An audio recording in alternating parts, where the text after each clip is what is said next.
భారతదేశం మన రాష్ట్రం వైపు చూసే విధానంగా కరోనా సమయంలో మీరు చాలా ఆదుకున్నారన్న మమ్మల్ని. అదేవిధంగా అమ్మ ఒడితోటి ఆదుకున్నారు, అమ్మ ఒడితోటి ఆదుకున్నారు, పిల్లల చదువులు మీవి అన్నారు, విద్యా దీవెన పథకముతోటి చదువుల తల్లివి అయినావన్నా, విద్యా దీవెన పథకంతోటి చదువుల తల్లివి అయినావన్నా.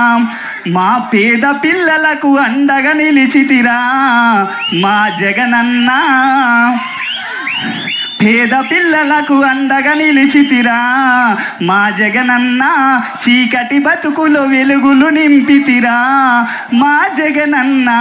అదేవిధంగా మళ్ళీ నువ్వే రావాలి అన్నా, మా అమ్మే రావాలి, అటు పొద్దు ఇటు పొడిచినా మా జగనన్న, అటు పొద్దు ఇటు పొడిచినా జగనన్న, మళ్ళీ నువ్వే రావాలన్నా, ఆరన్నది నూరయ్యినా మా శ్రీదేవమ్మ, ప్రతిపక్షం మనకుండాదే. థ్యాంక్ యూ సో మచ్ జగనన్న. అదేవిధంగా మా అమ్మ కంగాటి శ్రీదేవమ్మ గారికి.